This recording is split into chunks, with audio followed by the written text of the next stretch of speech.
So the next question is, we are running applications that use PHP 8.1 on CentOS 7. Will TuxCare extended support cover PHP 8.1?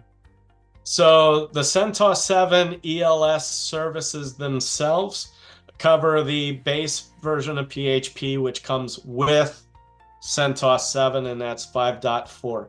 We do have a extended life support for PHP specific, and that actually covers from, I believe it's version 5.5.1 all the way up to the latest version of PHP, in which we actually vet and build out and harden not only the outdated versions of PHP with their own end-of-life support, but we also harden all of the major extensions. So if you're running a non-standard version of PHP or with the operating system, but you also need hardened and secured versions of the extensions for PHP, check out our PHP end-of-life support services.